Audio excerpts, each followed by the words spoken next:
Hey, welcome back to the channel here. It's really cold here in Texas. How cold? Is this cold? All right, so let's head into the shop here and see how we're doing. What we're working on today is we're going to be playing around with the Miata intake. Let me flip you around. Get the lights on in here. It's a little bit warmer. Won't be surprised if we end up with the shop cat. See what the temperature is. Yeah, balmy 48. Which isn't too bad. So we're going to be making an intake for the Miata. Oh, there's one of the cats right there.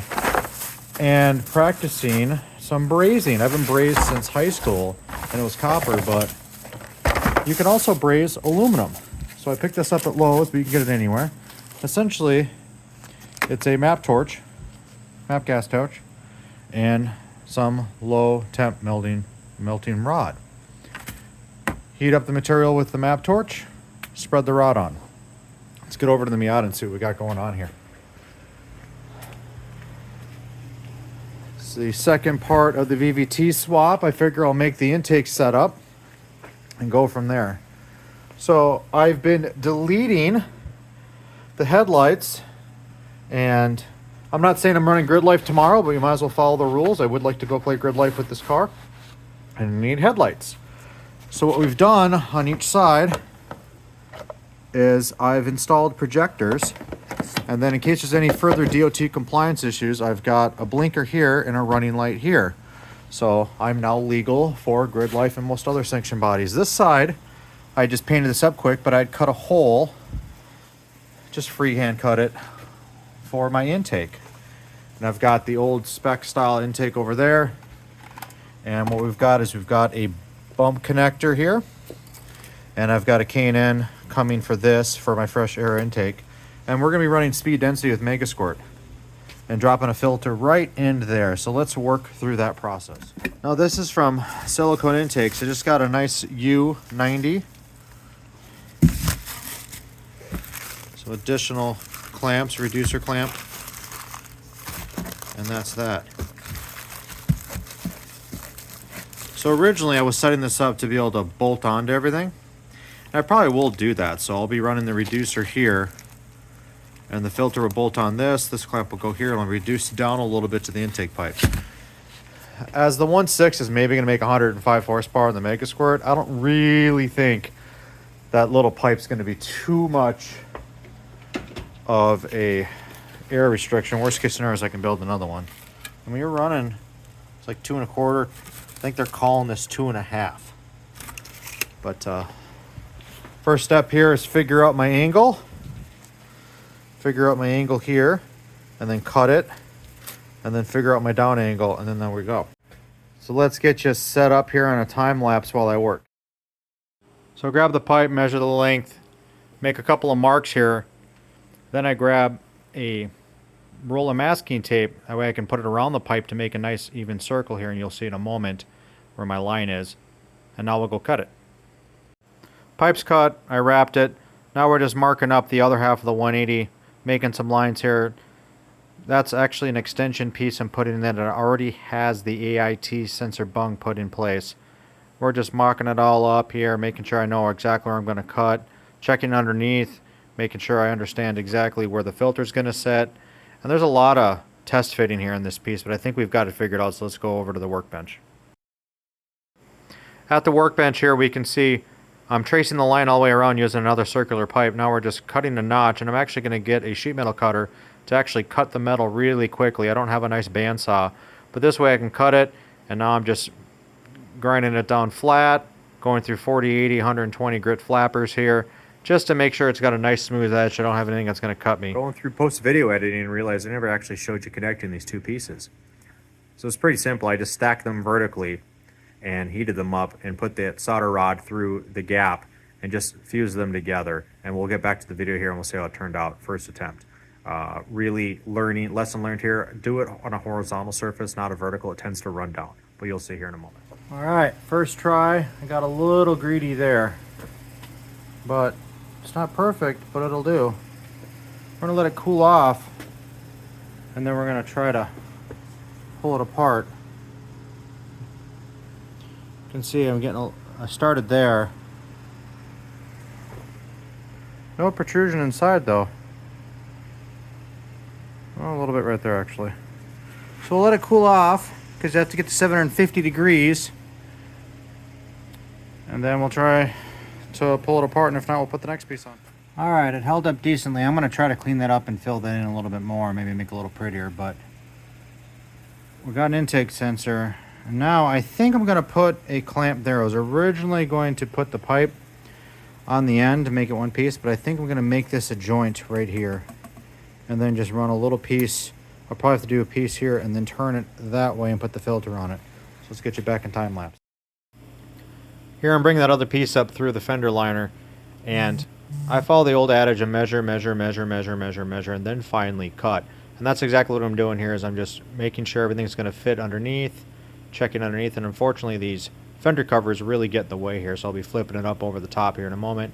And now I'm just underneath making sure the filter is going to end up where I want it from a tire clearance perspective. And it's looking good here, so let's get back to the regular video. So here's the general setup here. I've got plenty of pipe up here, so I can get a clamp up there. I got to put a bead there. There's already a bead here, and I've definitely got plenty of pipe here. So I'll put a bead on this pipe, and then I'll put a bead down there. Last thing we're going to do is we're going to throw this tire on just to check clearance, but there's the filter. She got a little beat up with me putting it together there, but I'm going to play with rotating that filter in there a little bit. I think I can offset it just a smidge more. But we're going to put the tire on. Looks like it's going to poke behind and get right behind the tire. See? So put the tire on and double check, but I think that's going to be it. I think that's going to do it. We're going to put some beads on here quick, but I like that angle. I threw the tire on here quick just to, and then make sure I'm at full suspension. And I've got quite a bit of space still. So I think I'll clamp it down. Spin it back this way. I think I'll clamp it down and try to make a couple of straps here. But let's get you over to the area about where you can see where I'm filling in the aluminum welding. Alright, so we got one of the small extension pieces here, and I'm just going to show you how I put the beads on using this tool here called this jobber do. And as it's just an intake pipe, it doesn't need a bead all the way around. I'm just going to put 4 little dabs all the way around, so that way the pipe doesn't slip out. And the principle of how this works is essentially just, you can see there, it just wipes down in. And that's it. You can also pry on this if you need to, but I typically don't do that. So I typically will set it inside, and there's a little stop right here that gives you a good spot to put it. Just put it in here and then just push out to it. So I'll work it out a few times. And let's clamp this just a little bit more. I'll take it apart. A little more. Take it apart. A little more. And we'll go one more for good measure.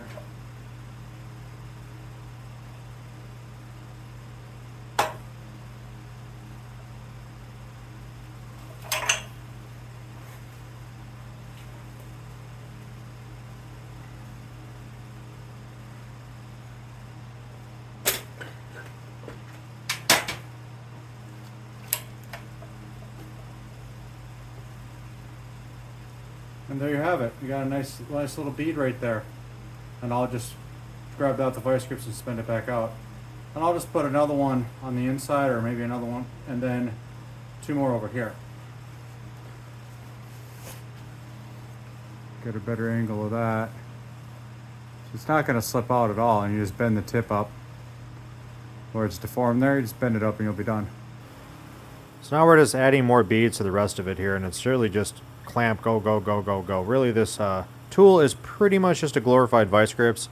I've seen guys make them themselves, and once I ordered it, I probably could have made one, but it saved me a lot of time, and I like the ingenuity, so I paid the guy for the part. I can't remember how much this tool was. It's probably like 50 bucks or something. But really, I'm just working it in my hand, and I'm just kind of crimping,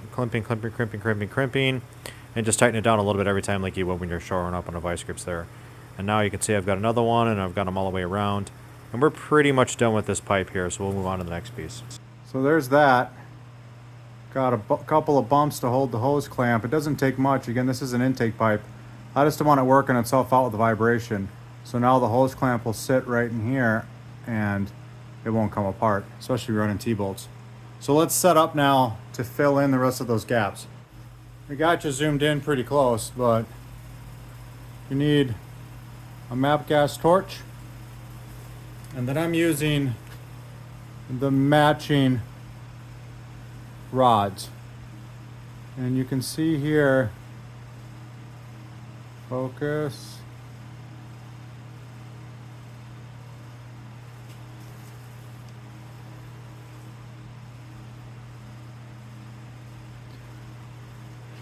So the key is you heat it up, wear welding gloves, and then just stroke the rod in there.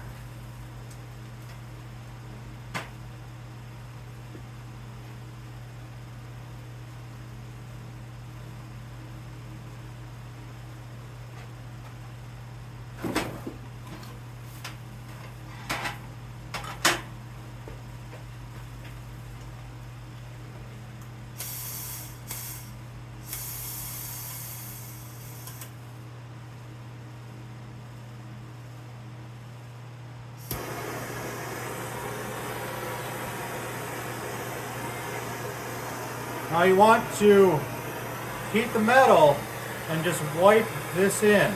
That's it. Do not heat the rod.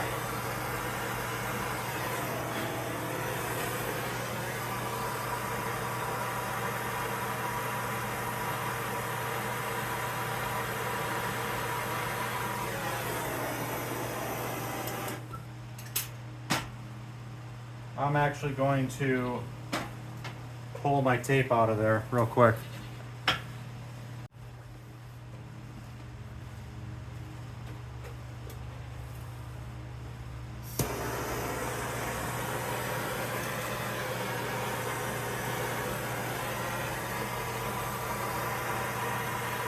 Now this pipe's bigger, so I'm going to put a little more heat on this side than that side. They aren't dissimilar metals. Now it works very similar to soldering versus welding.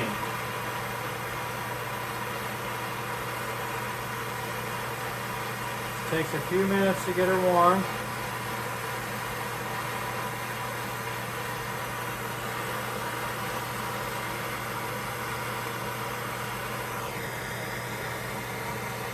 Almost.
Once you get it warm enough to melt, it doesn't take much to maintain.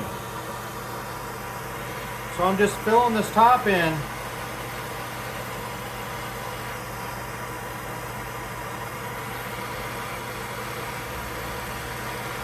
Just to make sure I don't have any issues.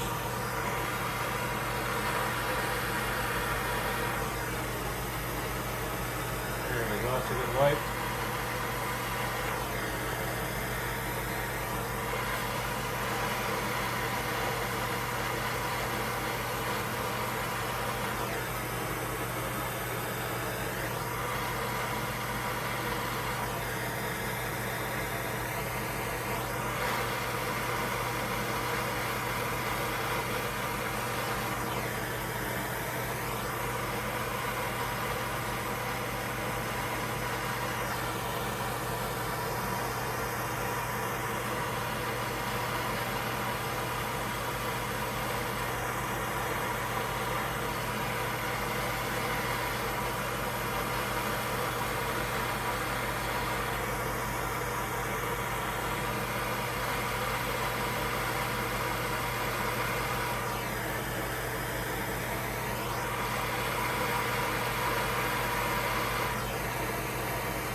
Well, that's going to be hot because it melts at 750 degrees.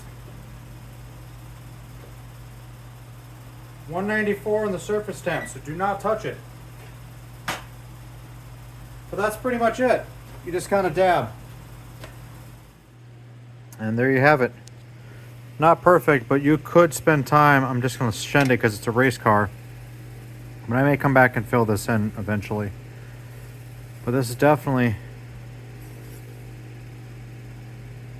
see, it even came through just a little bit on the inside. If you keep pushing it in, which is impressive. And this one's just good to go. So we'll throw it on the car here. There it is, all in. Next up is thread in the IAT and wire that up. But fairly secure. Got to give it a little bit of movement. I may safety wire it in underneath, we'll see. All in all, not too bad though. Hidden behind the fender.